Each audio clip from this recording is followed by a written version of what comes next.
Good evening, everyone. My name is Sam Nasser, and this is the Cleveland C# User Group. A little bit about the group. We meet every month. The meetings are free of charge and open to the public, and we cover a variety of topics related to .NET. You can find all the meeting information posted at meetup.com at the link listed at the bottom of the slide. As we always do, we'd like to give a big thank you to our sponsors, PostSharp and DevExpress, for sponsoring the post-meeting prizes, which will be given away using the eval forms. We'd also like to thank the .NET Foundation for sponsoring the Meetup site, and NIS Technologies for sponsoring the virtual meeting space. In addition, we'd like to thank Manning.com for a special offer on 35% off a selection of books, with the link and the discount code that will be made available in the chat window shortly after the presentation. Some general information. First and foremost, please keep in mind participation is encouraged. And as I always say, the only stupid question is the one not being asked. So always feel free to jump in with any questions or comments. However, when not speaking, kindly ask you to mute your microphones just to avoid any background noise with the dogs barking or any kids making noise. And we want to keep it casual but organized. So again, jump in with any questions or comments, but we want to give our speaker enough time to go through the demos and the slides. Lastly, the presentation is being recorded and will be posted on YouTube.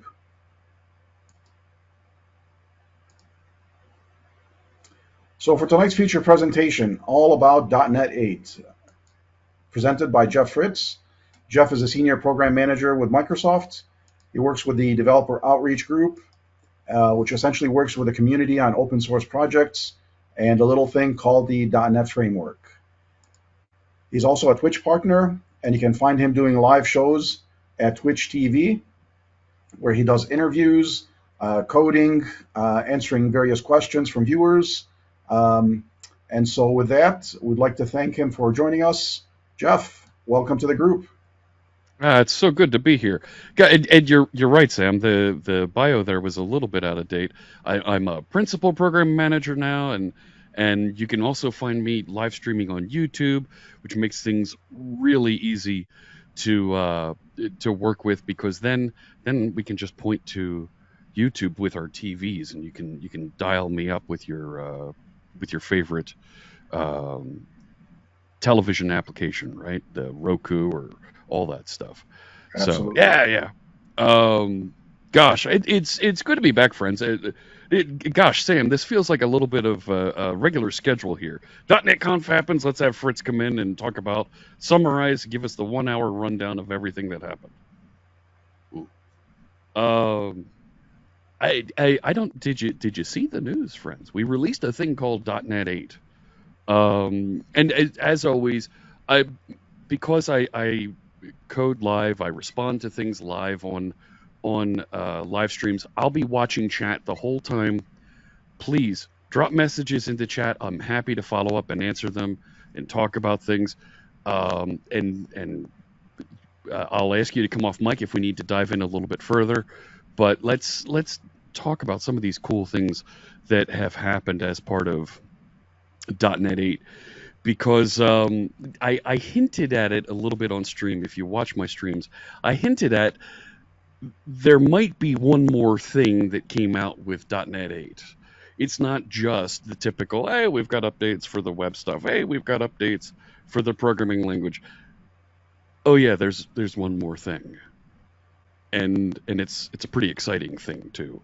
So let's get into this. Let's talk about some of those things. Of course, we got to start with the support, the support discussion, right? This is the $1 million question that all of our managers are going to ask us. Why should I upgrade to .NET 8? We're running .NET Core 3.1 and we're just fine and happy. Here's the deal. Let's talk about the support lifecycle, right?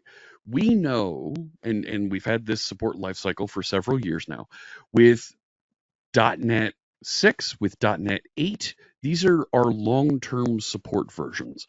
The even-numbered versions of .NET have long-term support, and you're going to get support for 36 months on those.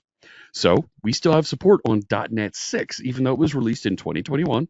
You're going to continue to get support for .NET 6 until November 2024. The odd numbered versions, they're the ones that have standard term support. You're going to see 18 months of support, and you're going to be able to work with those and get patches for 18 months from Microsoft, free of charge, no problem. But we're going to encourage you to make those updates so that we're not managing as many different .NET frameworks. Because here's the deal, friends. I was working. I was working as the ASP.NET Web Forms program manager for a while back in, I want to say, 2016, 2017.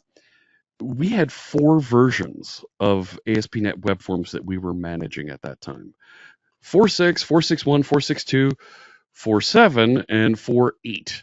Like, what? That's a lot of different versions to manage. And when you've got millions of customers, we want to consolidate things down and make sure that folks are upgrading, getting the latest security patches, getting the benefit of the latest performance updates. So we're going to nudge you gently over to the next version. And of course, you've seen what we do to really make sure that folks are able to work with and have backwards compatibility on these things. Same is true with .NET 8. You've got great backwards compatibility with .NET 7 and .NET 6. Trying to upgrade and bring in things from before that, those versions of .NET Core that are out of support, sorry, it's not going to be as easy. We've got a little bit of a migration pattern here that you're going to want to stick to. So with every new version of .NET, of course, we've got new C# language features. We've got new language features to talk about, and there's always great new features in C# that mean that we're going to get some interesting new ways to write code. So let's talk about some of these new features. Let's dive in and take a look at what's new. I've got several versions of Visual Studio open here. Let me close the other ones because I was referencing my .NET 7 update. Yeah, let's go to .NET 8.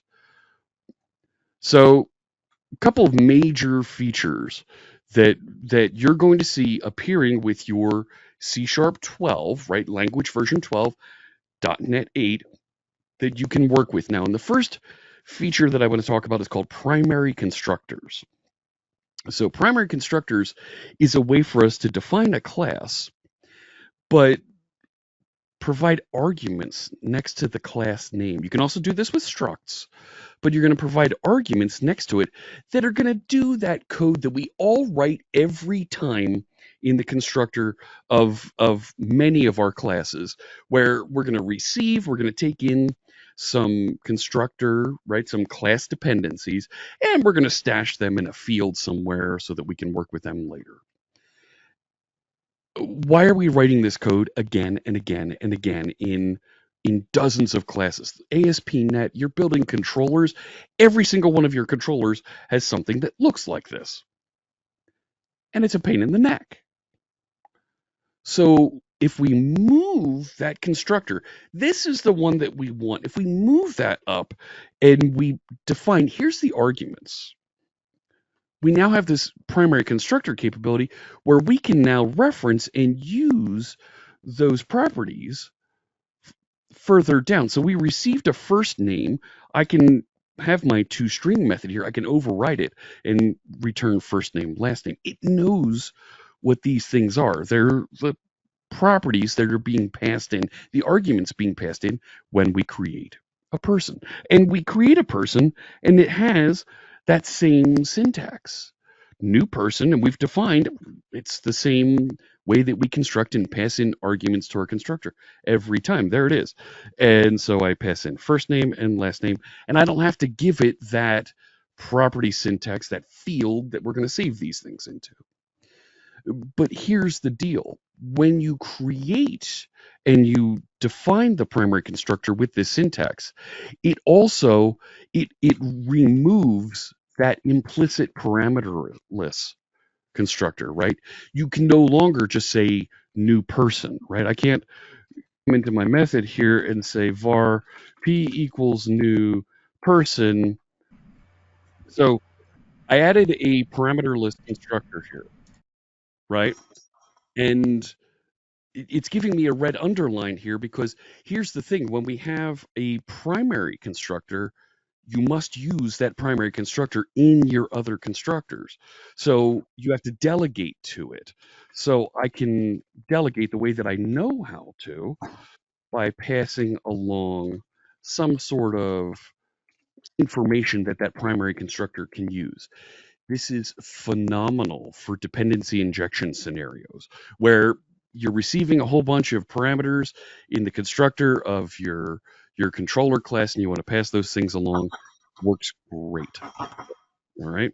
Now, I don't really want that empty constructor. I want this one where I'm also going to receive a birth date and I'm going to pass that information along by saying, well, pass into the primary constructor the first name and last name that were sent in, and I'm going to stash a copy of that birth date appropriately in a birth date property down here. And I'll also set up an age property so I can report the age down there, just a typical age definition. So, like I showed here, I can create people. There's Jeff Fritz, and my birth date, there's August 1976. And there's new person, Mama Fritz. And I can write out, well, here's their ages. And I can refer to person, and it'll do that toString method. And I can output their age appropriately there also. Those properties that are created by the primary constructor, they're not publicly accessible. They're only accessible within the scope of the class or the struct that they're attached to. So I can't reference the first name here. See, I get a red underline. It doesn't know what that is. We're blocked from being able to access these. So they're made visible only inside of that class, that struct. Okay. So primary constructor is going to make it a heck of a lot easier for us to create and work with classes that have dependencies we want to inject. So let me comment that back out so it still builds properly. I'm not going to run it here. I've got plenty of other things to talk about tonight. Next thing that's really cool we want to talk about is collection expressions. This is going to simplify how you work with defining and initializing a collection. So we've got this very terse syntax where if you have a collection of things that are all the same, I can define the type of those things. This is a collection of integers, and I just define them inside of square brackets. And this works for any enumerable. So I can also use it for lists. I could say a list of string, these are names, and here's Jeff, Scott, and Jamie. Works no problem. I can define jagged arrays, matrices, and I can lay them out, and it also works with them as well, with that syntax. So collection expressions allow us to make this definition real easy, which also then means if I'm going to convert this from a list to a string array, I can change that type and my initializer stays the same. Okay, I like that. Gives me that flexibility of moving how I define this, and it continues to work. One other set of features that I want to make sure that we talk about, I just labeled it other features. So next thing that to talk about is this ref read only capability. So we can pass into another class, right? We have methods where we can receive objects here, and we've always been able to say, well, return this, pass this in by reference, right? Make sure that we pass a reference to this, because then I can work with that. So I'll pass in Jeff Fritz here, and we're gonna, while you're not looking, we're gonna inside this method change that, and it's now Mads Torgerson. Okay, that's doable when you pass in a reference to that person. So then when I access that person outside of here, it's now Mads, right?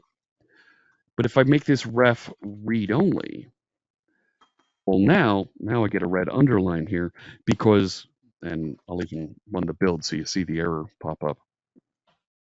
There it is. You can't assign a variable to person because it's a read-only variable. So we block that. Now, that person object, that object that's passed in here, isn't immutable. They're read-only. So while I have the person object is read only, I can still go in here and I can assign a new birth date, and that does work because that property is read write. Okay, so the object, the reference to the object, you can't replace that reference, but you can still modify that reference. Make sense? Last thing that I want to show you in here is you now can alias any type. So I had already defined the person type over here in this new C# features namespace, but I can alias it with a using statement, just like I would for a namespace. Now you can alias any type. So now here I can say this is a new P. I don't know what P is, but it's a new P, and it's going to make your code a lot shorter when you want to be able to set up some aliases for things so you don't have really long class names permeating and going throughout all of your code. So that's nice. These are quality of life things that we're seeing here in these last two features. The big thing for me is the primary constructors, making that available, improving dependency injection, and setting up those read-only fields that we typically have available around our service classes. All right, let's move on and talk about Blazor. Let's talk about what's new in Blazor because there's a lot of updates. Oh, let me pause for a second here. Good question coming in from Joe. Is there a way to expose the primary constructor fields, or would you have to define properties of the same name? You would have to define properties for them to be visible. So if I go back over to the code here, let me change that back. If I go back to the primary constructors, so we defined person up here. If I wanted to make first name available, I can set up public string first name, and we can just say this dot. Said this dot first name. It's not. It kind of gets a little squirrely there. So you might want to change this to something like given name, and right, come here now. Return. Come on now. Now it doesn't see first name. Where clearly it has it down here. That's yeah, there it is. I have a feeling that was an issue with it, with the debugger running there, and then we can set and interact with it there. Doable. Right, and if we build that, that should work. Right, no issues found. And no errors. Built successfully. So, I thought I saw a hand raised. So you will have to provide that extra step if you want to expose it. Yeah, there we go. Jim, what's your question? Yeah, I was reading that. Yeah, it didn't surprise me when you couldn't say this dot. Yeah. I read that in the primary constructors, those symbols on line 6, first name and last name, they're like scoped to the class, but they're not fields or properties, Yeah, they're which is kind of new. That's a new one. So you might. So if what I'm saying is true, right. I then can't do this dot, right, which is kind of but strange. it's So clearly available there. Yeah. yeah, and so then the next question would be like a class derived from person. Would it So also have access to those or not? I'm guessing.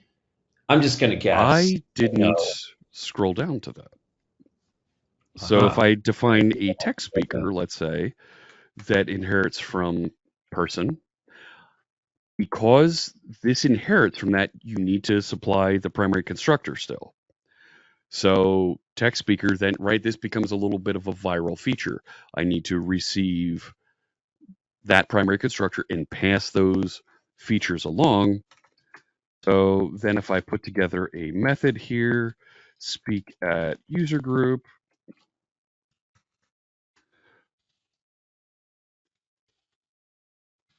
can't say first name, I can't say base.first. They're not available to me. So we need to expose them so that they are available.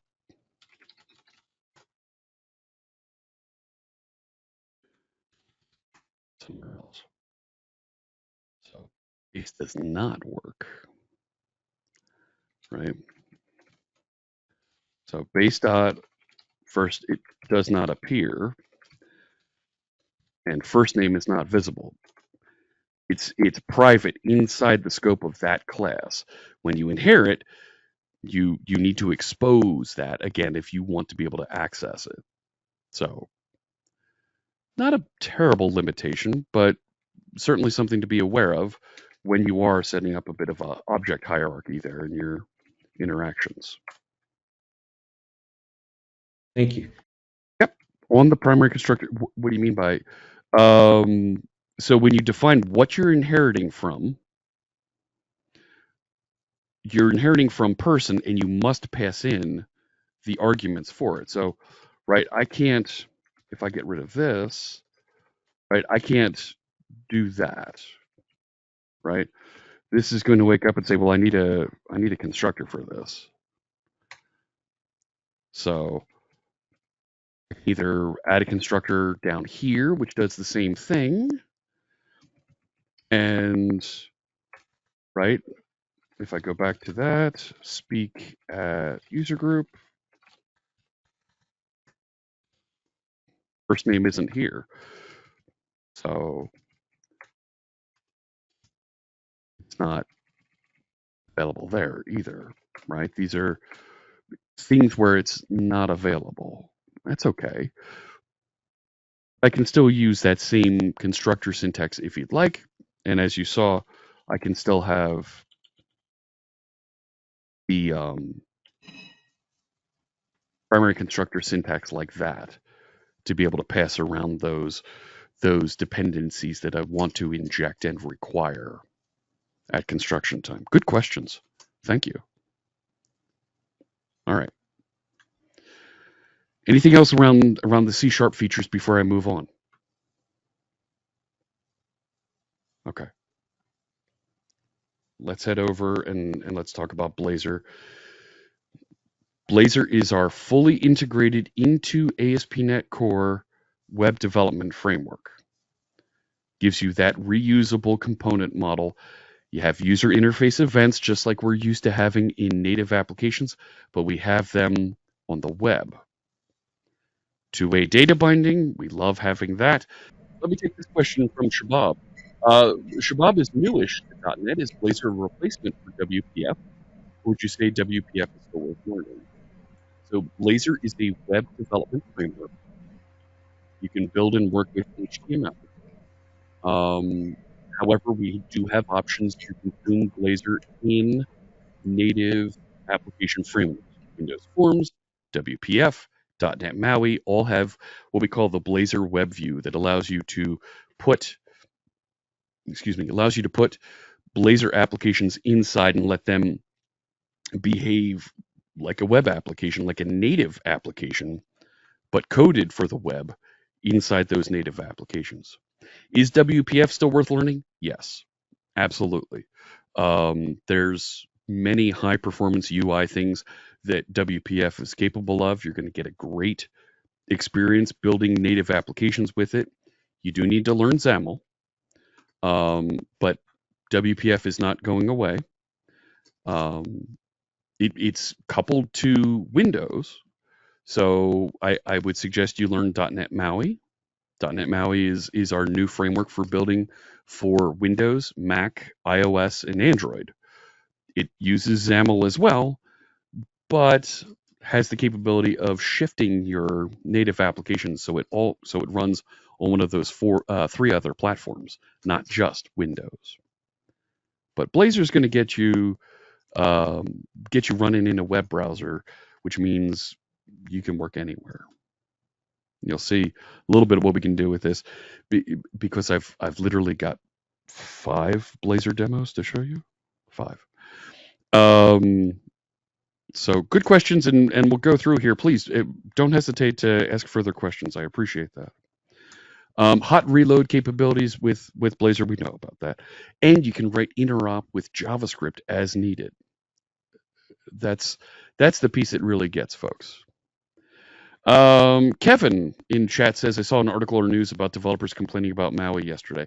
Yes. So the challenge with .NET Maui, did I just lose? Nope, there we go. The challenge with .NET Maui is that it targets 4 additional runtimes, right? It targets that Windows runtime, Mac runtime, iOS and Android runtime. So when those tools on your developer system go out of sync with the tools for those native platforms, it's very, very hard to debug. That's just the case with building for any of those native platforms. If you don't have the tools in sync with what those folks provided and want in order to build for Windows 11, Mac OS, so on and so forth, yeah, it breaks. And for some of those folks, their tools went out of sync and they're having a hard time getting it back in line. It's absolutely something that the Maui team hears and struggles with and is trying to improve. So let's talk more about what Blazor is now capable of doing with .NET 8. Blazor lets you build with C#, one language with one UI framework with Blazor and one build system. You don't need to have all these other little tools, lint and uglify and minify and do all these things and compile and generate code for you. It all runs with .NET Build. That's a big benefit to this, having one unified tool set, one framework that builds and runs everywhere. You can target the full stack of server and client with Blazor. And we've got new ways for you to do that now, like static server rendering. When you're building a blog or a website that's brochureware, right? I just ran the .NET Conf event, and it's brochureware. It's an agenda that's on screen that you're not really interacting with. You're not searching and clicking through. It's a list. Here's the sessions. I don't need to do any interactive content with that. We can do that with static server-side rendering. We have enhanced navigation and form handling so that it looks and feels like a rich SPA, single-page application, even when you are in static server rendering, and things load quickly and paint on the screen, and it doesn't have that nasty flash where the whole screen disappears and reloads for you. It loads and paints just the updates very, very quickly. And you can enable interactivity on specific components or pages as you build with Blazor. That's pretty cool. Being able to choose this piece is interactive, this piece is completely static, and have them behave appropriately. And finally, you can auto-select the render mode at runtime. Think about that. I can choose if something should run statically, if something should run on the server with a little bit of interactivity, or if something should run in the client with WebAssembly interactivity. Now we're talking. Now things are getting interesting because I can even let the application decide for itself where it should be running. More on that in a minute. When we think about how Blazor runs, we've got this server model that we've had for a while where you're able to build, things run on the server, and there's a WebSocket connection back and forth to the browser where it's going to paint and update areas as they're requested, as there's interaction in the browser. And it's that WebSocket connection, and you must always be connected in order for that to update and run properly. And we've had this WebAssembly version of Blazor as well, where you're running on some cloud, you're running with some server, but we're going to deliver a WebAssembly runtime, .NET, and your application, and it's all going to run in the browser. And that's great for an offline scenario, but it's a really heavy scenario that we're delivering and running in the browser. Now, I say really heavy because it, by default, is going to be about 2 meg to start. As you add more features, you get into 3, 4, 5 megabytes in the size of your application that folks have to download and run in your browser. Here's the deal. This website that you're watching this video on, if you're watching it live or if you're watching it, the recording on YouTube, they download that much JavaScript to run in your browser. It's just, it's cached and it isn't loaded many times.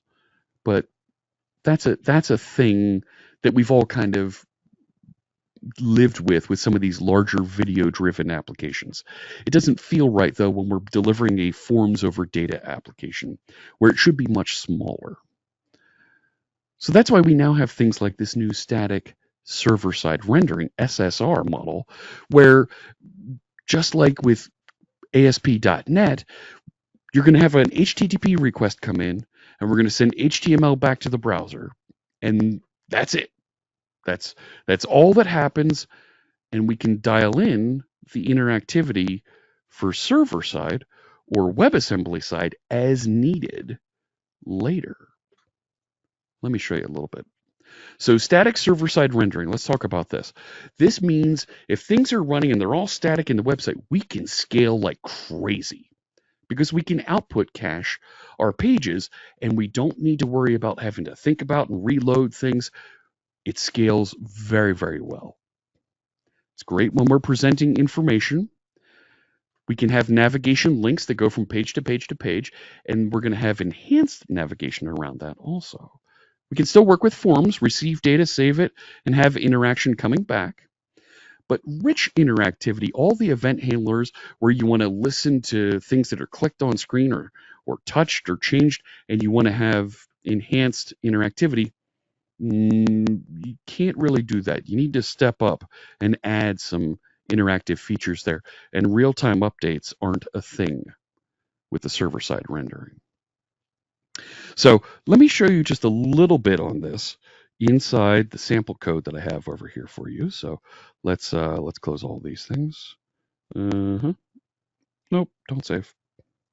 So I've got just a few other samples sitting here.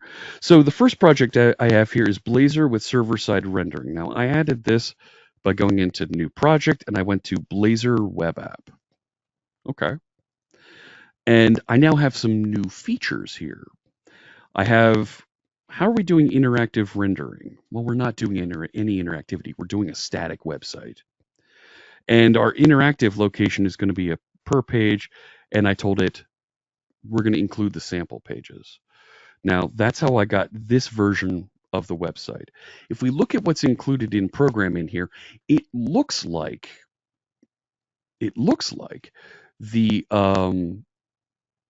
standard startup for an ASP.NET Core application. Let me just check here, Sam. We're good till I have 7:30 Eastern. We're good on that, on time? Actually, you got as much time as you need since we're virtual. Oh, friends, I heard you want to stay up late. Do you have coffee? No, I'm kidding. So I'm just making sure I've got time to go through because I've got a lot of demos. Yeah, absolutely. So this looks and feels just like what we had previously in an ASP.NET Core application, except instead of map razor pages or map controllers, right? We've added razor components here, and then we map those razor components and specify our entry component here, the app component. So if I go back into Solution Explorer here, I'm actually going to pin that open so you can see the project. So app up here is what we had on our previous host page that we had before. It's that set of host content that you expect to have that's the outside framework of the HTML, right? All the head information, the body information, a reference to where we're going to drop in our route component, right? We used to do a thing where we said, hey, pick this element here, and that's where we're going to inject and start swapping out things. Well, we're going to put our routes right here. And routes is another component sitting over here, and there's our router that we're going to drop in that says, here's where to go to get the content. It's in this assembly, this defined by the program, and here's how we're going to route things around. We had this before. And our pages that when it finds a page, it's going to route to that view, and it's going to use the main layout over here. So we see main layout. It's here in our layout folder, and it looks like just standard HTML mixed with a little bit of markup that references other Razor components. Nav menu we see there. Body, where we're going to output and drop content into here. So nav menu, of course, is another component here, right? In Blazor, our components are referenced by tag, and that tag name is the same as the file name .razor. So nav menu, here's the component for the nav menu. It's our navigation menu. And our home page, the first page we're going to load because it's the slash page. We've got it decorated with the @page directive. So this is not just a component, but it's a page that answers at home, the slash page. And so we have home, and there's hello world. Welcome to your new app. Let's start up this sample. We'll see how this runs. And what I want you to see is things run very, very quickly. Come on, start up there. There it is. Things start up very, very quickly, and I can navigate around. There, about goes out to over here. I can click into this weather page, and it loads and presents data. And I can click back to home, and it feels very, very quick. It feels like it's loading very, very quickly for me. And it's got a little bit of interaction here. That's so we can do hot reload here. But it's loaded that content. When I click into weather, you see it goes to the weather page, but the screen didn't flash, right? I'll do that again. I click back to home. It just repainted this area, right? Click back over there and it just repaints this. And if you watch up on the title bar here for my browser, when I click, we aren't getting the spinner because it's going and forcing navigation and loading that entire page. This is enhanced navigation. This is a key feature in Blazor that we've had in the interactive versions, right? And that's what we're calling those hosting modes that we had previously, the interactive features of WebAssembly and interactive server side. We now have in the static server side rendering, we still have that navigation that keeps things nice and tidy, and it updates just those areas that have changed on our page. This is called enhanced navigation. But if I look at my code here, there's nothing that's really listed in here that tells it to do anything to only paint certain sections. But I do have this loading, and then it comes back and it finishes showing some content. It's a little bit of a fake out there because we put a task delay in here. Previously, when we worked with Blazor, right, we could do things like say, well, if we don't have an object here yet, put some content up, right? So we can have a little bit of placeholder there. Well, this is being rendered statically on the server. So as it's rendering in and executing this code in the onInitialized async event here, I need to be able to send back that information. So up here, we've added this stream rendering attribute, right? Attribute stream rendering. And this says this page, as changes happen on this page, as the rendering happens, send the content to the browser. So if instead of async delay, await task delay here, if I was actually getting data from the database, I could do my await fetch data from the database. And the page would render, and while we're awaiting, it would still show that loading bit there, right? It's still rendering statically, but I'm streaming that rendering. If I take that stream rendering out, if I comment that out, I'll save and let this refresh, and you see hot reload kicked in there. I'll click out and click back. I don't see the loading. I don't get the placeholder. It just takes a half a second and then finally renders. Let me just make that a little bit more annoying by bumping that up to 5 full seconds, not just a half second. I'll wait for it to finish patching. There we go.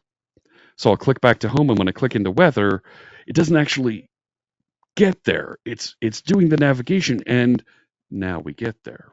Okay. So we've got this streaming rendering that allows rendering to happen as fast as possible while we're still waiting for other parts of the page to happen, to finish loading. That's really cool, right? That's something that makes it easier for us to develop and build these static types of sites, but still respond and handle and wait for database interactions without having to write a whole bunch of JavaScript and services that need to go back and forth and show that little, right, that little throbbing shadow frame that shows, hey, data is going to load in this box. No, you don't need to write anything special for that. Leave your await in there. Let it take its time loading, and just add stream rendering. And when it's good and ready to paint on the screen, it'll paint on the screen. Nice. Now, there's other things going on here that we should probably talk about. As you're interacting and navigating around, sometimes you've got things that exist in your application that you don't want it to replace. So I've got things like a text box up here that I'm typing data into, and I want it to remember that even though I navigated over here. Just replace the content inside of here. Don't, right? I navigated away and now it's gone. Well, don't do that. How do we do that? How do we tell it to keep that up there? So inside of my code for the header, in the main layout there, so I've got that form element there. I can tell it to keep that information around permanently by decorating the form here and saying data, and it doesn't have it here just yet, but I can say data permanent, and it will remember that content for us. So I have hello world here, and if I start typing test up here and I click into the next thing, it remembers that content for us. So if maybe this is a search page, right, that you're going to allow this to click and navigate and do some search from and return that data, well, I don't want it to forget what's up in there. So I can use this data permanent to remember and allow that information to stick around even though we're in a static server-side rendering. Nice. Okay. So that's a little bit about server-side rendering with Blazor. Let's start talking about some of the other modes that we can work with Blazor here. So when we build our app now, right, it used to be, hang on, when we built our apps with Blazor, we used to have to choose for the entire app. Is it going to run on server? Is it going to run on WebAssembly? And we called that global interactivity. And those features are still there. You can still go into Visual Studio. You can still, at the command line, start up and get a global interactive version of Blazor. And it's just a couple of commands that you can put into an existing application and still get this same feature with Blazor. But with .NET 8 and later, we're going to give you the opportunity to say, make the whole thing static, but let's make the contents of this area WebAssembly. Make this other area run on the server. We call this per page and per component interactivity. This is where it starts to get a little bit interesting. So you saw with the streaming server-side rendering, static server-side rendering, we can skip waiting for those database and API calls. We get that faster initial user interface render update. We can begin loading other static resources in parallel as we're waiting for the database to load. And it requires a little bit of UI design to make sense, right? When data loading It's going to take a little bit of time. Let's use a little bit of streaming interaction here, right? We saw a little bit of enhanced navigation, so it gives that spa-like navigation without needing spa in type of configuration. Faster page loads with fewer HTTP requests, retains most of the DOM elements, and you can disable and enable on the subtree. It's on by default, but you saw how I did that permanent capability. So let's go back over, and I can actually I can turn off. Right, let me go back into the code we were looking at there, because there was one feature in the navigation menu. I want to show you. We can turn off the enhanced navigation for the weather element. See, there's the navigation link for the weather element, right? It's enhanced navigation. By default, it's turned on, and I left this here so I remembered how to do this. Let me start the application again so you can see the difference here, right? And I was showing you it refreshes, right, just the inside here. It updates the address bar, and we don't see that blip happen on the title, right? It just replaces the title real quick. That's enhanced navigation. Well, if I turn it off, I'll set it to false, and I'll go back over here. Hot reload completed. So if I go to home and I click back into weather, did you see the little throb that happened up there? And look, now my camera decided to stop. What the heck? Are you kidding? Oh, this is annoying. And I don't have a way to cleanly do this, to revert my camera here.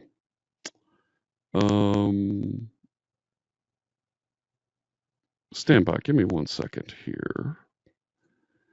I need to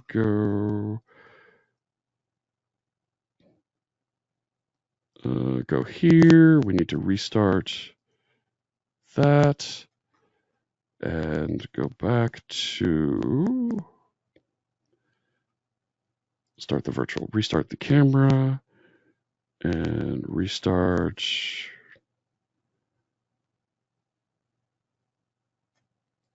There we go. No, 1 second, 1 second.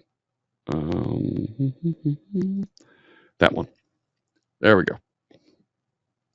Sorry about that, friends. I must be the end of the day because stuff's stopping working. Okay, so when I click back and forth, you do see when I go into weather, it's actually doing a full page refresh to get the weather page now. And that's because we turned off enhanced navigation. Turn it back on, get the refresh from hot reload, and it goes away and I get this nice update. Up to you whether you want to force a full reload or not. Also, if you use the navigation manager so that when you click somewhere, click on something, it goes and navigates to go do something, you can turn on that force refresh or to use enhanced navigation using the navigation manager as well.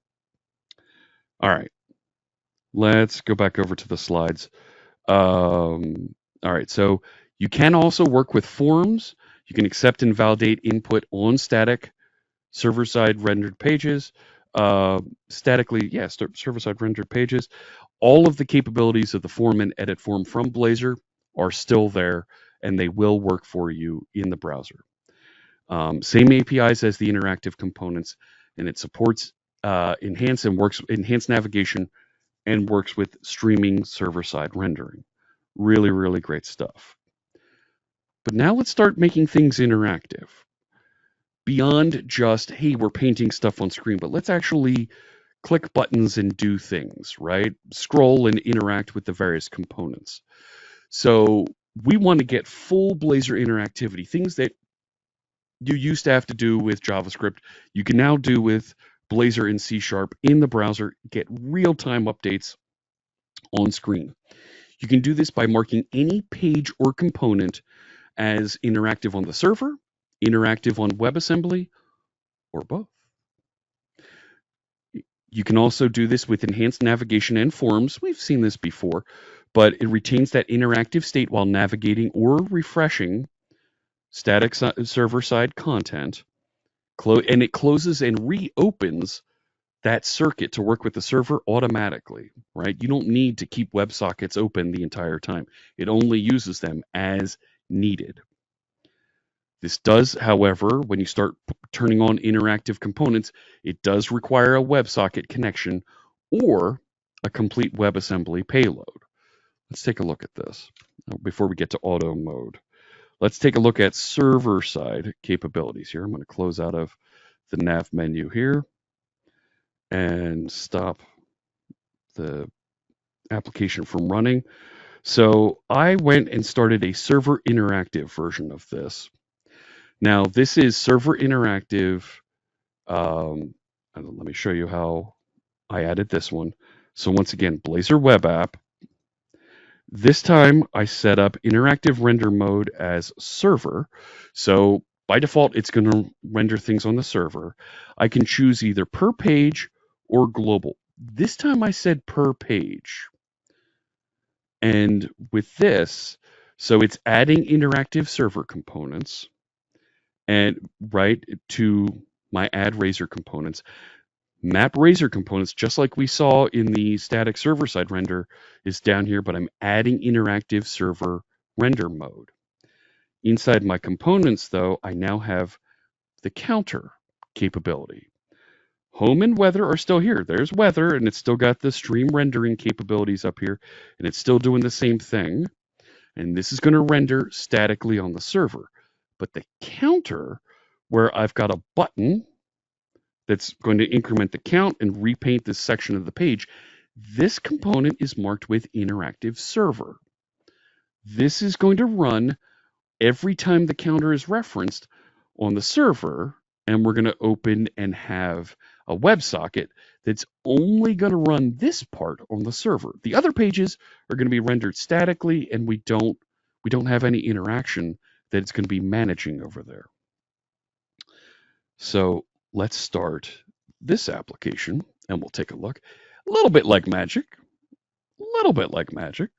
So here's the application. I click into weather, right? Let's take a look at the network. Let me go back to home. I'm going to do a hard refresh. So it's loaded up all the things that are on this page. When I click into weather, it only loads the components for weather. And when we look at what the response was here, right? Let's look at the raw content that came back. It sent back just that rendered HTML, and it decided exactly which components to paint in here. You see there's, right? Come here, zoom in there a little bit. You see it's decided exactly what to paint and repaint in this page, okay? Interesting. So now I'm going to click into the counter, right? And let me hide down there. I'll delete all that other stuff. When I click into counter, it went to the counter page, initialized, negotiated, and now I've got a WebSocket open. There's a WebSocket here, and we're sending messages back and forth. And when I click, messages are flowing, right? So it sent a message to the server, received a message back that said, render this information, and it's highly compressed, right? But you see it sent back, here's the 6 to paint there. So just this page is being rendered and interactive on the server. It's keeping this open while we're interacting here, right? And when I navigate away from it, it's going to close that connection. It's done. There's no more messages being passed. Down here, you can see in the footer, connection closed. We're no longer using that resource because I'm not on the counter page. If I click back into it, it opens a new connection, and it's open, and I'm interacting again.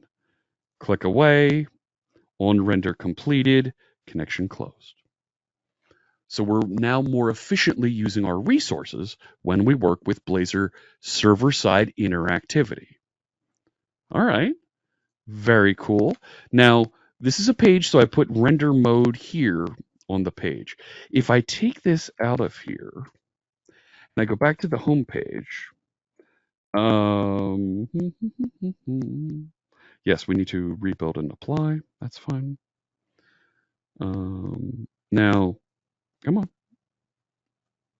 So I'm waiting for it to open the browser. There it goes. So if I were to reuse this counter, right, when I navigate to the counter, nothing happens here. It doesn't know what to do with this. But, right, if I use that counter on my home page over here, right, we've seen this demo where we put the counter on a home page over here, but I can make this interactive over here by adding a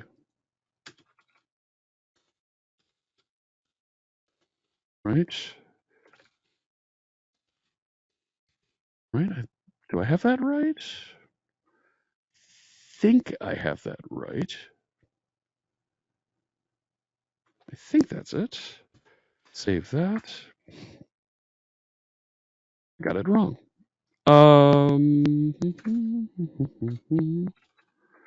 Is it that render mode? There it is.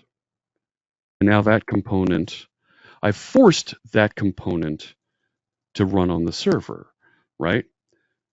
Over here, it's rendering it statically, and it doesn't know how to respond to that button. That interaction is turned off. But that component, referencing it elsewhere, static application, but just this component, right, is updating and painting appropriately. So we're punching a hole in that static rendering and returning content appropriately. All right, that's pretty flexible. That's interesting how we can do that, right? So, and if I change that back and update that, it'll rerun, and now that's back to interactive. These are the simple demos. These are the simple templates. You're going to build something that's much, much more complex as you build your applications. But this is just a taste of what this can do. But we've always had WebAssembly out here. What about WebAssembly? So let's talk about WebAssembly. I also have a WebAssembly version of the application here. I built the exact same thing. But I said, let's generate WebAssembly interactivity. And when we look at this, now we've got two projects. We have what's effectively the server side project, and we have the WebAssembly side project. Because we need to have things that run on the server, and then we have things that we're going to optimize to be compiled and run natively in the browser. So let's take a look at how program is listed here. We're adding interactive WebAssembly components. So we're telling it, don't just add Razor components, but add the interactive WebAssembly components. And we're mapping them by saying, add interactive WebAssembly render mode. And you're going to load those WebAssembly capabilities from the assembly where our counter is. So if I pop this open, in the other project here, there's the counter. And our server project has a project dependency on the client here. And the client project, this is built-in targets the WebAssembly SDK. All right. So just a couple other things in here that we're kind of used to seeing here. But nothing for us to directly manage. So now, because everything is moved down here, right, I now have, when app loads, right, where it was calling routes here, and it just said routes / remember I showed you at render mode, I specified interactive server. Well, now I'm specifying interactive WebAssembly on the routes. And this allows us to say everything is going to be rendered with WebAssembly. Don't try to do any static rendering. Render everything with WebAssembly and pass it through. So routes is down here. And there's the configuration for all of the WebAssembly content, right? The exact same routes we had before. But I have my layout, and it's the exact same stuff. Main layout looks exactly the same. And if you're used to working with Blazor WebAssembly, this feels and looks the same. And when we look at home, it's the exact same thing. Jump over to my counter, and it looks the exact same. Finally, we'll look at weather, where we had that stream rendering. Don't need it because we're not caching anything. This page isn't being cached. It's being loaded completely interactive with WebAssembly. So I'll change over and tell it to run the WebAssembly because we're using that global interactive WebAssembly rendering. We'll load this up. I go to counter, and this is all running in the browser, right? I've downloaded and I'm running all the pieces here in the browser. In fact, let's go over to the application storage, right? Go into cache storage, delete all these things, get rid of all of that. And we'll go back to network. No, not style editor, network. Go back to home, reload, and really? But I just deleted, disable the cache, storage, cache storage, delete. Back over to the network. And do that again. I wanted to see it download all the WebAssembly stuff. Oh, I had it on WebSockets only, didn't I? Oh, darn it. I did. I had it on just WebSockets.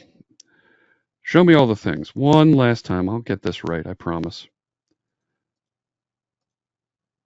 Delete all the things. Back over to the network view. And you can see it's downloading all the DLLs. You'll also notice that they're in .wasm file names now, not .dlls. We were seeing and running into issues where folks had firewalls that were blocking the download of those things because it thought they were DLLs that were going to run on anywhere on the machine. They're not. They're in the WebAssembly space. So we changed them to be WASM. So they're compiled for WebAssembly, so instead of .dll, they're .wasm. They're all the same things that you're used to seeing. They're just compiled for the WebAssembly runtime. And things run and live over here, and we're not making requests out to the server. They all run because I downloaded the entire application in the browser as WebAssembly, and we're used to seeing that. But let's try the thing that really is going to set Blazor apart, auto mode.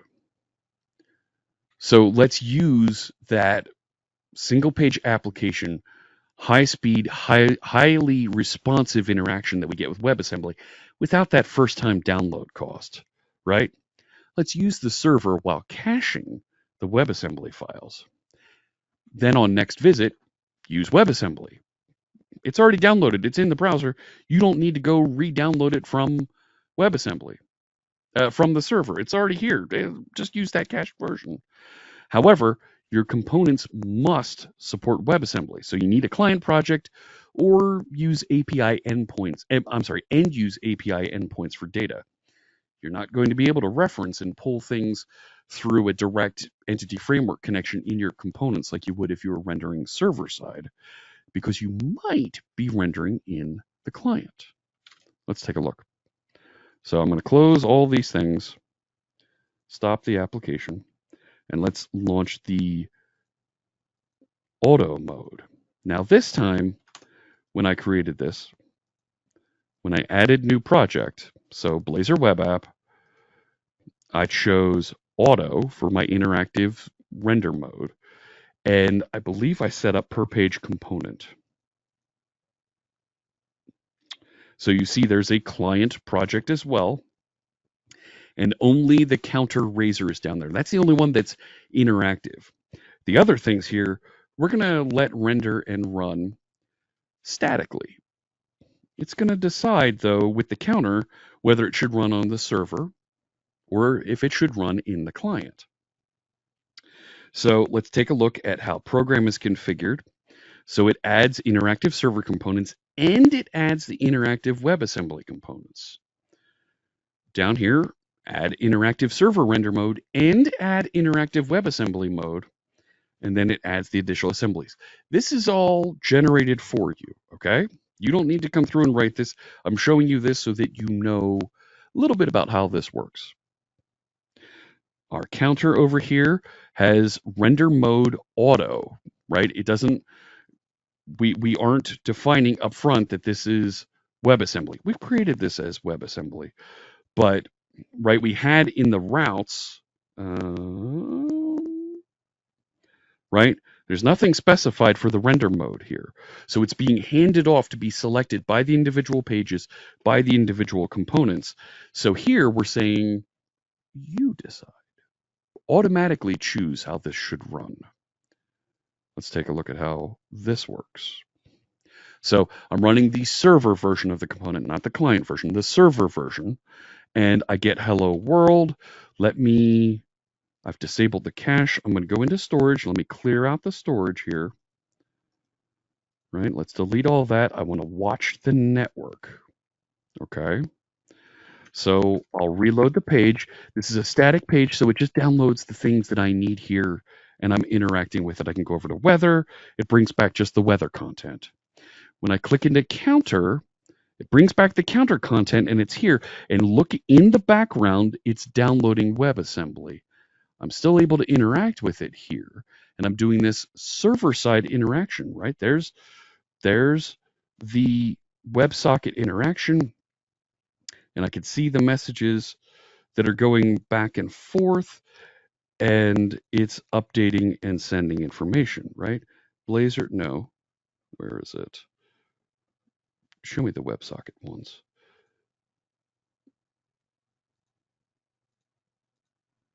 No, actually, it's already handed off, and I'm running WebAssembly at this point. So it's interacting, and I've got everything now running in the browser. So now when I click away, I'll delete everything. See, disconnected. I'll go over to weather. It still does the static server side of rendering for weather. But when I go into counter, it pulls up, right? It pulls up the HTML, and I'm running and doing everything with WebAssembly at this point. I'll click back into counter. So let's refresh and reload the page. I'll jump over here, go into counter, and it's loading just a little bit for that initial, but my interaction is all happening with WebAssembly. Very, very cool now that you can choose exactly where you want it to run, but if you want the enhanced speed of WebAssembly, but let it defer, and when it's requested, try using it, this gives you that ability to turn it on when needed. Very cool.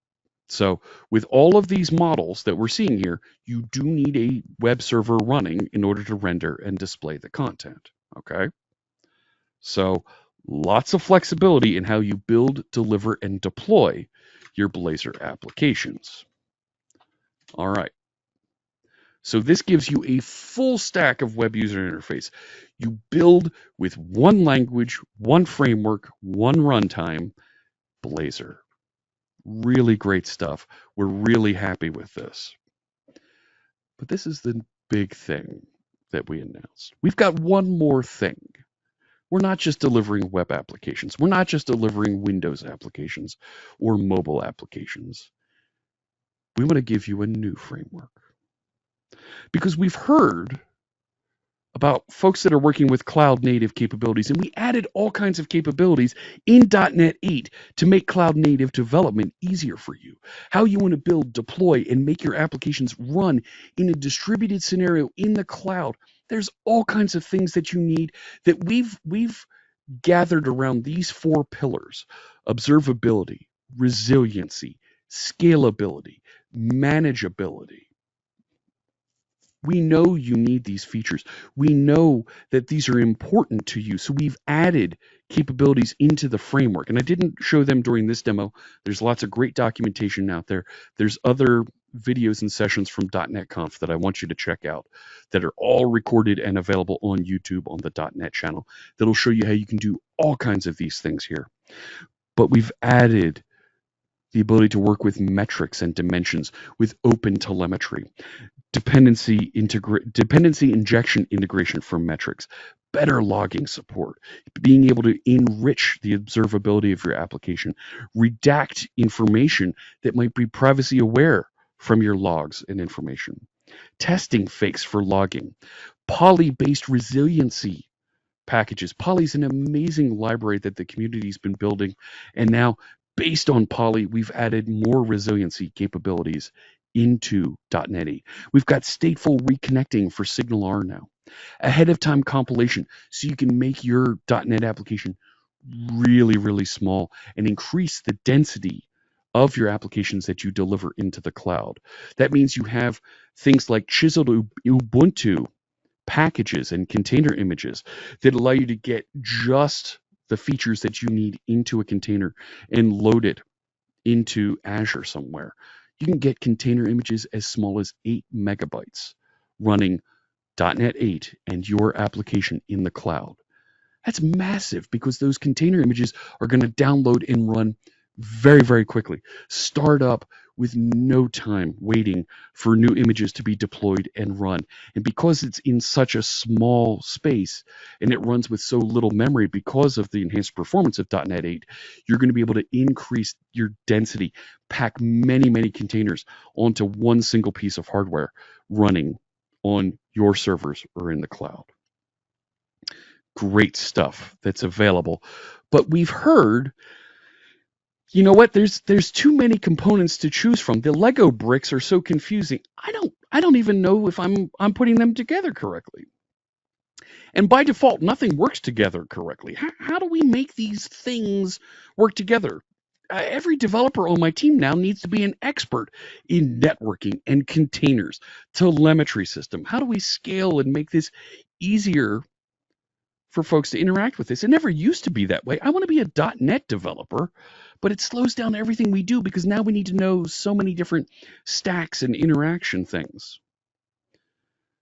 We know that we've got these 4 problems to solve. It's really complex to build cloud native applications. Getting started is hard, and there are so many choices out there. What's a good paved path that we can use? What's a good solution structure that we can use to set forth and start on the right foot? And that's where .NET Aspire comes in. This is our cloud-ready stack for building observable, production-ready, distributed applications. We built the past samples that we showed you. It was just a Blazor application that could sit in a container, sit in app service, sit on a server somewhere. It's not interacting with anything. But when we do need to start interacting with microservices, databases, cache appliances, there's more we need. So look, .NET Aspire is made up of a series of components. And we started with a series of components at launch, including Redis caching, RabbitMQ, SQL database, Postgres database, and ASP.NET web hosting. So you can find these components out on NuGet for you to download and install, but the team's working aggressively on more capabilities. Aspire comes with a great dashboard for you as a developer. Out of the box, gives you structured logging so you can see across all the components of your application exactly what each service is doing. Metrics shows you what each one of the components is doing, how they're hitting performance on interacting with the processor, how much memory they're using, threading. You can see all that information. Distributed traces. We used to have to bring in other services so you could track what's going on from your web front end into the microservices and back again. Now you can see all of those, and you can see all the dependencies of your application in one unified dashboard that's in the box with .NET Aspire. Now, this is a preview version of the framework. We're building, we're developing, and we're working on making this something more, but we wanted to get it in your hands so you could try it out, see what it feels like. Let us know how we should grow this thing, what pieces are missing that are going to be important for you to be able to build distributed applications. So .NET Aspire, we want to give you a single command operation. You don't have to go into Visual Studio and say start multiple projects, make sure they all start in the right order, and this one's dependent on that one. No, one command to start up your application, and away you go. We want to allow you to express the topology, the structure of your application in C#, because let's face it, defining the structures of your application in XML or JSON or even YAML, it's hard to do that and provide capabilities like failover and error handling and looking up values from other services. We've got a very opinionated series of commands and methods that you can put in there in our project definition that allows you to specify exactly the structure of your application. And we're going to make it easy for you to deploy to the cloud. So, first preview is available right now. Go to aka.ms/.net-aspire and you can learn more about it. You can check out the GitHub repository to see exactly what the team is working on, because they're actively working on it and there are folks submitting pull requests. github.com/.net. That's where you find all the .NET projects, right? But make sure you check out the Aspire repository there to see more about Aspire. Let's actually dig into this thing and build an Aspire project, okay? So I'm going to go over here. Let's close Firefox, and I'm going to close some of these projects, some of these files that we have open. And I've already put an Aspire project out here. Now, I started this by saying add new project, and this is only available with the 17.9 preview version of Visual Studio. You see the little preview flag up here in the corner of Visual Studio, right?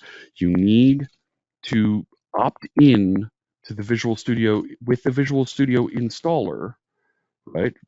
The Visual Studio installer, thanks Windows, making me look like a liar here. Where's the installer link? It's not here.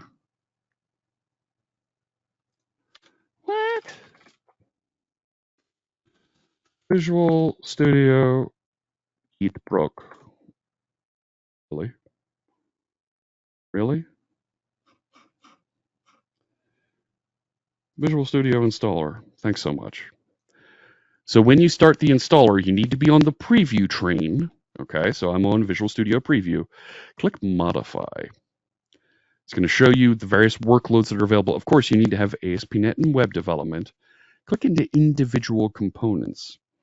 And if you search for Aspire, there it is. Check that, tell it to finish installing, and it will add the Aspire workload for you. Jim, that's exactly where I was going to go. And same thing, Dave, with the good questions there. Is it also available at the command line? Oh, you betcha. So it's a .NET workload, right? If I say .NET workload list, you see Aspire is installed as a workload for me here. So if we also say .NET workload search Aspire, it will go and find that workload out on NuGet, show it to you, and you can install it with .NET workload install Aspire, and it will add that workload for you. So, and then, yes, if I say .NET new list, and let's fix the books, right? .NET Aspire application, and then the Aspire starter application are available. When you start an Aspire starter application, there's a couple of prompts that pop up. When you're in Visual Studio, it's actually quite a nice experience. So yes, we need to use .NET 8 with Aspire. Do you want to use Redis for caching? So if you have Docker installed, it will light up Redis. But what it does is it puts down a series of projects. 4 projects. So I have my web front end, I have my API service, my app host, and then my service defaults.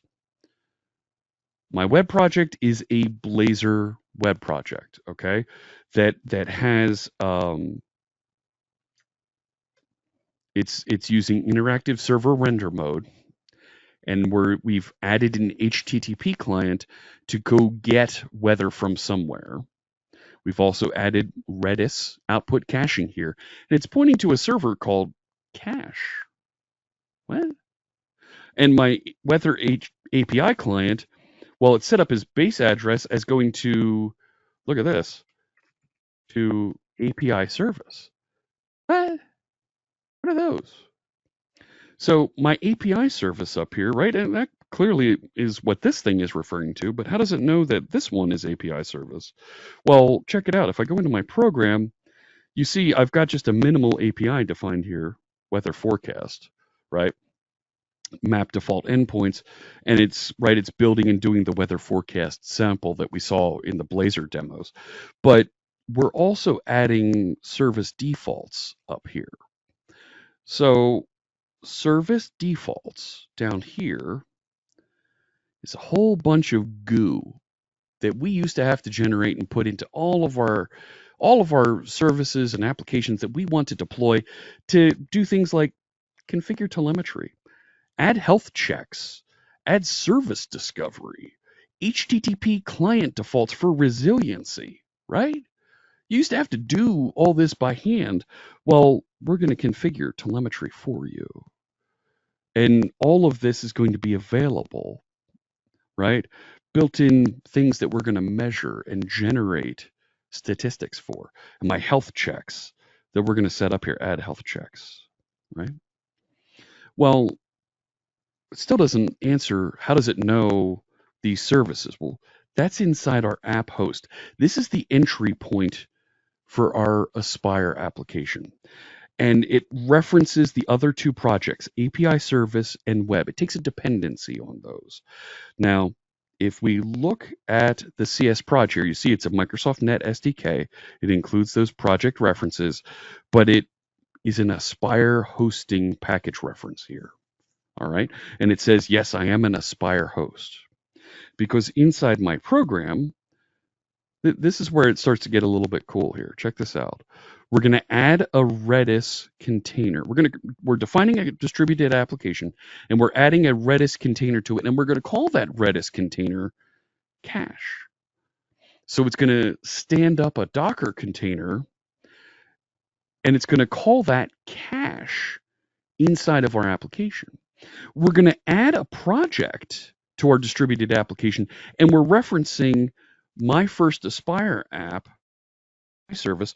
There it is right there, my first Aspire app API service. And it's going to give that the name API service for us to reference elsewhere in the application. So we can reference this directly without having to memorize port numbers and host names and all that nonsense and DNS. No. Aspire is going to take care of that for us. We're also going to add a project here for the Blazor front end, right? My first Aspire app web, there it is right there. And it projects my first Aspire app. You notice it converts the dot into an underscore. And it's going to call that web front end. But that project is going to get references to that Redis cache. And it's also going to get a reference to the API service. So if I look back over here where I was referencing and saying, you're going to go get this from API service, Aspire is telling it where that is. It's providing all the routing, all the connection to that. And when we set up our Redis output cache up here, it's pointing to cache that's been defined up here as a Redis container. So it knows Redis output cache. Well, where's that server? Well, it's in a server named cache that Aspire is managing for us. Because we add service defaults, it's going to pass along and configure all that naming inside of our application. And my API client here knows exactly how to go and find it. Okay? But this is a distributed application. I don't want to start the website and have to go start these other things. That's right, you don't. So instead of starting the website, you want to start your app host, because that's now your entry point to an Aspire distributed application. So we want to start our app host, and this is going to go and start all the projects and our Docker container for us. And I get a slightly different startup here because it started dashboard web application. It started my open telemetry here, and it's now available to me right here as a dashboard showing me what's running in my application. So the API service is running and it's hanging out here at this endpoint location. There's where the source is located, and it's at localhost 5324 weather forecast. So if I click into that, it opens and I get that interaction, right? I get the response from it. If I just go,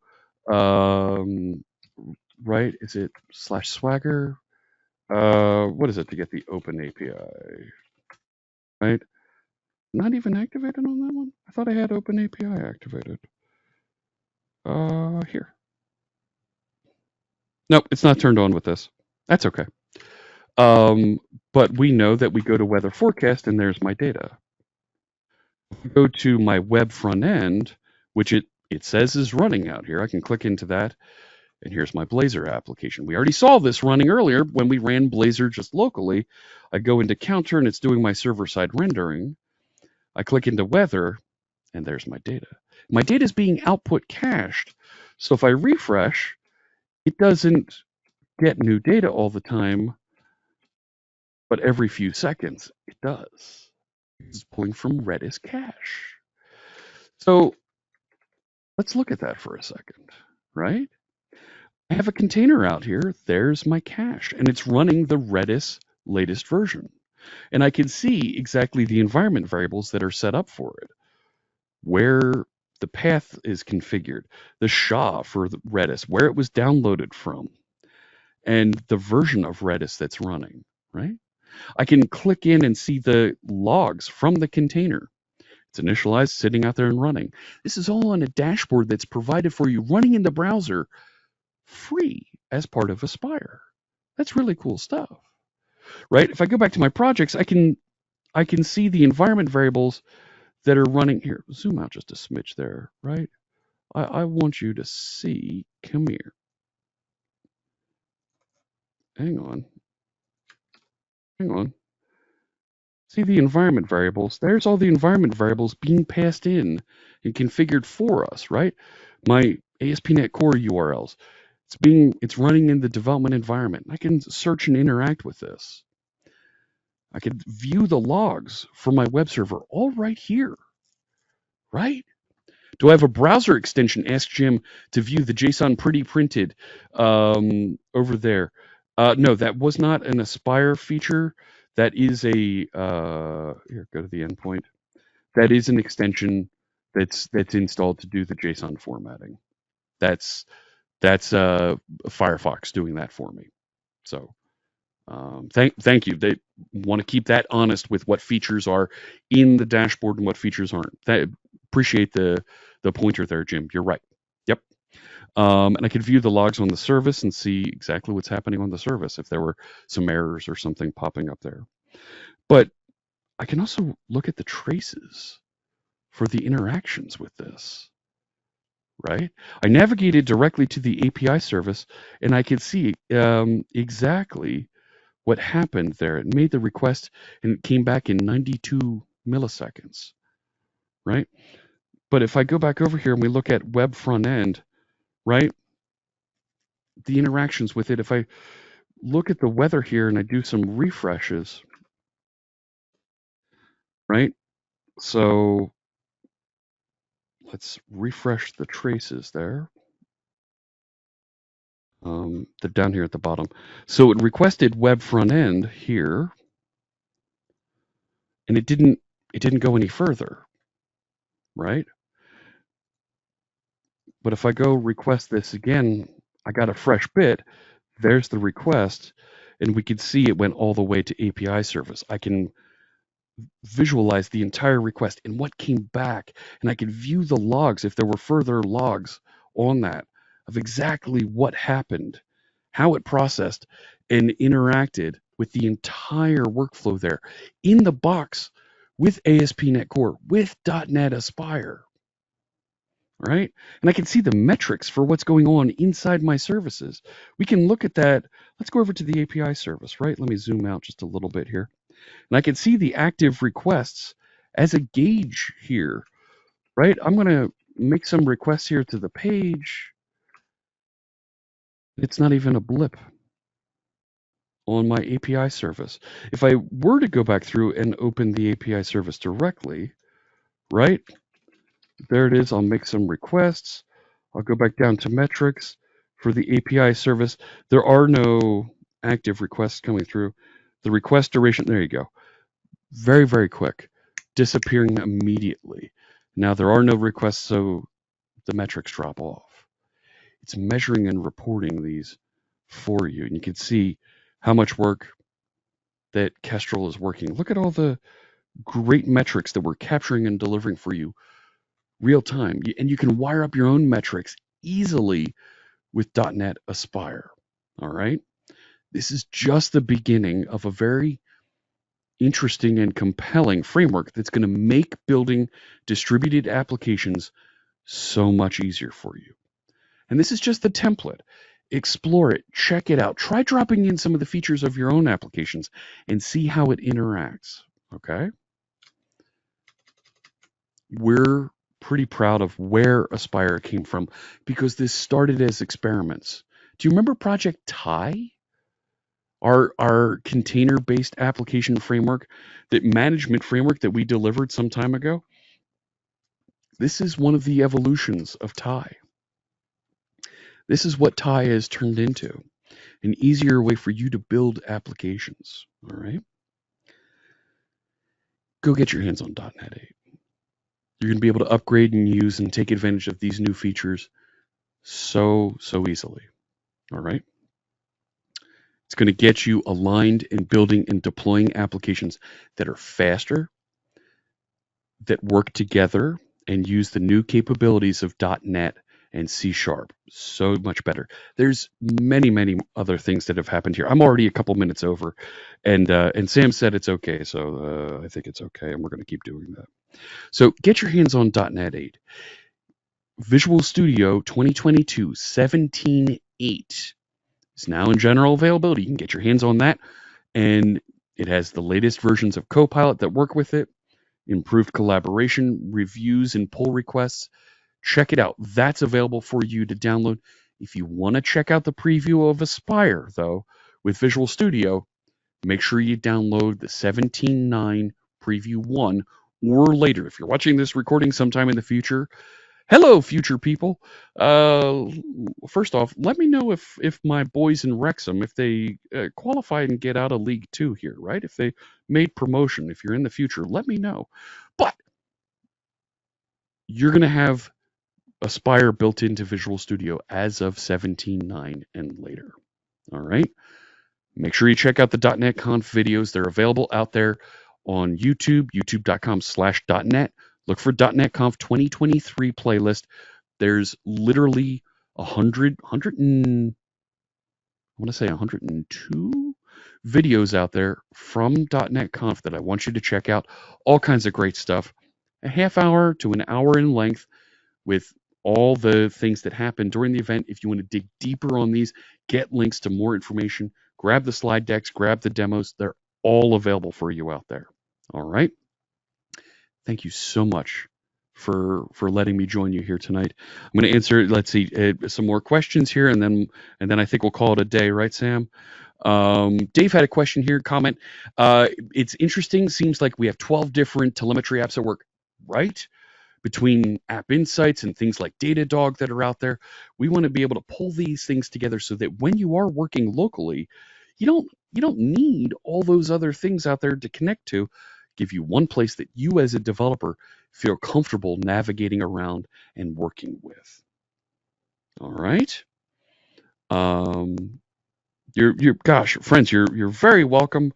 It's been a pleasure chatting here tonight, and I'll hand it over to you, Sam, unless there's more questions.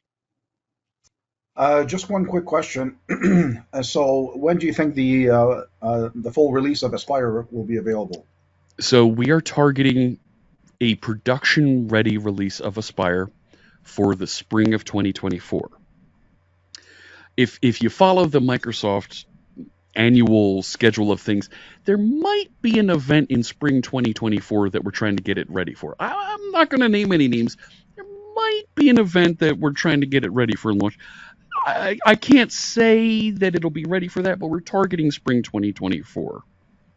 And we're hoping for it by then. Now, having Aspire ready versus having the components that you need for your application to integrate correctly, those are two different things. There are lots of folks that are building components. There are components that are available now to integrate a node constructed and express hosted application with Aspire. Somebody just added that like this week. There's features now to deploy to Kubernetes with Aspire. There's even a hookup with the that's coming with some of the tools so that you can easily deploy to Azure. So all of these things are being built and in flight right now, and you're going to hear so much more from the .NET team over the next weeks and months. And we want to hear from you out there. Open issues in that Aspire repository. Let me back up to those. There you go. To that GitHub repository. Let us know what you think. There's all kinds of folks commenting, chatting about it. Folks are pretty excited about what we could do with this. This is V1. Give us some pointers what'll help you, and you can bet it'll get on the radar.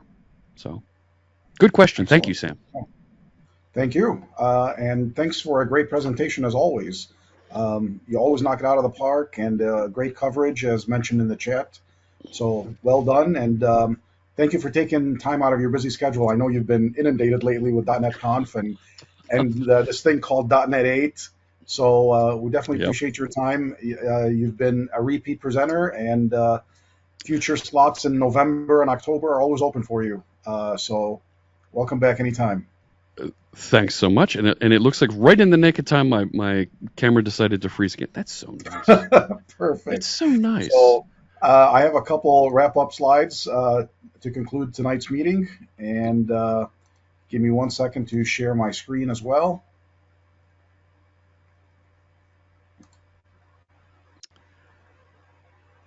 There we go.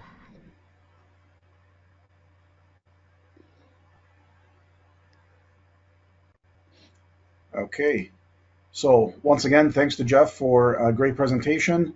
As far as the recording, that will be posted on YouTube in just a couple short days to allow time for the editing process. And the link for that you will find over in the chat, as well as other things that we'll be covering, such as the technical events, which we'll cover in just a little bit. That's already posted on my blog, samnasser.blogspot.com, and you can also subscribe to that to get updates. More importantly, please take a moment to fill out the feedback eval. The link for that is in chat as mentioned, and we'd like to give Jeff some constructive criticism. For those that joined us after the start of the meeting, a special offer from Manning.com for 35% off a selection of books.